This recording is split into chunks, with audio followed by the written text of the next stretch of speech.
વડોદરા શહેરના ઐતિહાસિક લાલ કોર્ટને હવે 45 કરોડના ખર્ચે વિશ્વસ્તરીય સિટી મ્યુઝિયમમાં રૂપાંતરિત કરવાની કામગીરી ચાલી રહી છે। ત્યારે આ દરમિયાન વિધાનસભાના મુખ્ય દંડક બાલકૃષ્ણ શુક્લ તેમજ શહેરના વિવિધ આગેવાનોએ મુલાકાત લીધી હતી। ફેબ્રુઆરી 2025થી શરૂ થયેલી આ કામગીરી Gujarat industrial and technical consultancy organisation limited એટલે કે જીટકોની દેખરેખ હેઠળ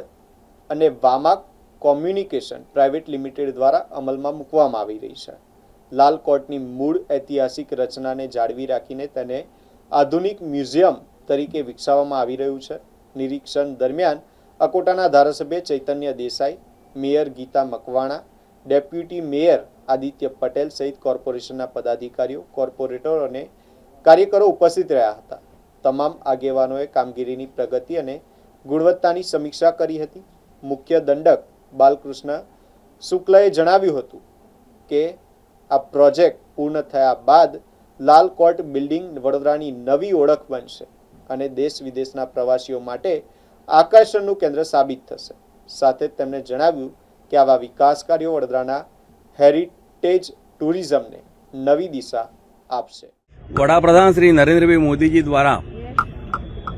જે દેશમાં નવો એક વિક્રમ સ્થપાયો છે 4399 દિવસનો, તેની ઉજવણી જ્યારે આખા દેશભરમાં ચાલી રહી છે ત્યારે ગુજરાત રાજ્યમાં સ્થાનિક સ્વરાજના દ્વારા, રાજ્ય સરકાર દ્વારા અને કેન્દ્ર સરકાર દ્વારા જે અલગ પ્રકારના અને જેનું એક સામાજિક મહત્વ છે એવા જે કામો છે જેને પ્રગતિપથ તરીકે નામ આપવામાં આવ્યું છે, તેનું આખા ગુજરાતમાં અલગ અલગ જગ્યા પર સ્થાનિક ચૂંટાયેલા પ્રતિનિધિઓ અને સંગઠનના નેતાઓ દ્વારા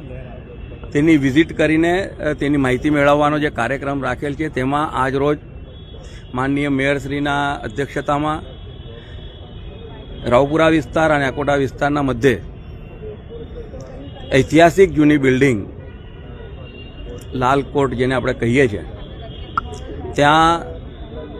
સરકારશ્રીના સીધા માર્ગદર્શન હેઠળ એક ભવ્યથી ભવ્ય સિટી મ્યુઝિયમ બનાવવાનું કામ ચાલુ થયેલ છે અને તેના જ વિઝિટ માટે આજે આ વિસ્તારના એટલે કે વોર્ડ નંબર 13 અને વોર્ડ નંબર 14ના અમારા કાઉન્સિલર મિત્રો, પૂર્વ કાઉન્સિલર મિત્રો સાથે કોર્પોરેશનની ટીમ, માનનીય મેયરશ્રી, ડેપ્યુટી મેયરશ્રી, નેતાશ્રી, દંડકશ્રી અને અમારા અકોટા વિસ્તારના ધારાસભ્ય માનનીય શ્રી ચૈતન્યભાઈ, અમારા ગીતાબેન મેયરશ્રી, તેમની સાથે રહીને આજે આની આ વિઝિટ રાખેલી છે। મને એવું લાગે છે કે આ પ્રકારના કામો એ એક સમયની માંગ છે અને વડોદરા જ્યારે આપણે ગુજરાતની સાંસ્કૃતિક રાજધાની કહેતા હોઈએ ત્યારે એ વડોદરાની, ગુજરાતની, દેશની સંસ્કૃતિને ઉજાગર કરતું આ સિટી મ્યુઝિયમ બનાવવામાં આવી રહ્યું છે। આપણે જોયું કે ઘણું ખરું કામ તો પૂર્ણ થયેલ છે, એટલે મને ચોક્કસ વિશ્વાસ છે કે ટૂંક જ સમયમાં આ કામ બધું પૂર્ણ થશે અને ત્યારબાદ વડોદરા શહેરને મ્યુનિસિપલ કોર્પોરેશન દ્વારા એક મોટું નજરાણું આપવામાં આવશે। આપણે બધાને ખબર છે કે છેલ્લા 3 વર્ષથી વડોદરા શહેર આખા વિશ્વમાં યુનેસ્કોમાં એક અલગ ઓળખાણ થાય તેના માટે પ્રયત્ન કરી રહ્યા છે। વડોદરા શહેરને યુનેસ્કોનો ક્રિએટિવ હેરિટેજ સિટીનો દરજ્જો મળે તે માટે વડોદરા કોર્પોરેશન દ્વારા રાજ્ય સરકાર દ્વારા જ્યારે ભારત સરકારને પત્ર વ્યવહારથી તમામ જાણ થઈ ગયેલી છે અને દિશામાં જ્યારે આખું વડોદરા કામ કરી રહ્યું છે, ત્યારે આજના દિવસે હું વડોદરા શહેરના તમામ NGO, તમામ કોર્પોરેટ, તમામ નગરસેવકોને, બધા જ નેતાઓનો, બધા જ પાર્ટીના નેતાઓનો ખૂબ આભાર માનું છું કે આપણે બધા સાથે રહીને જ્યારે વડોદરાને ઉજાગર કરવાની, વડોદરાના સંસ્કૃતિને ઉજાગર કરવાની અને વડોદરાને ઐતિહાસિક એક વૈશ્વિક જેનું મહત્વ છે જળવાય તે માટે પ્રયત્ન કરી રહ્યા છે।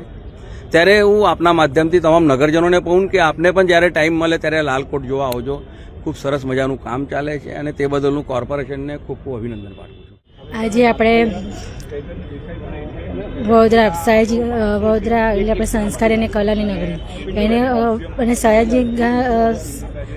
ગાયકવાડીના ટાઈમથી આપણે જે ઇમારતો અને જે ઐતિહાસિક ધરોહરોને જાળવી રાખવા માટે એને આપણે અત્યારે અમે લાલકોટમાં આવ્યા છીએ, લાલકોટની વિઝિટ મારવા આવ્યા છીએ. અમારી સાથે ધારાસભ્યશ્રી છે ચૈતન્યભાઈ દેસાઈ, દંડક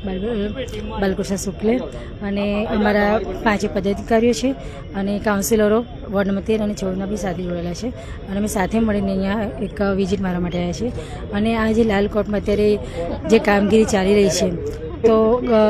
સારી એવી અત્યારે મોટાભાગની કામગીરી તો પૂર્ણ થઈ છે અને ટૂંકા સમયમાં કામગીરી પૂરી થઈ જશે. અને એને આપણે જે રીતે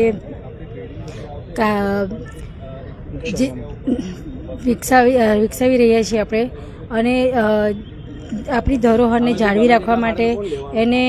એક અલગ નજારાનું અને એક અલગ આપણા વડોદરા નગરને એક મળે કંઈક અલગ કંઈક નજરાણું મળે અને અલગ એવું આપણે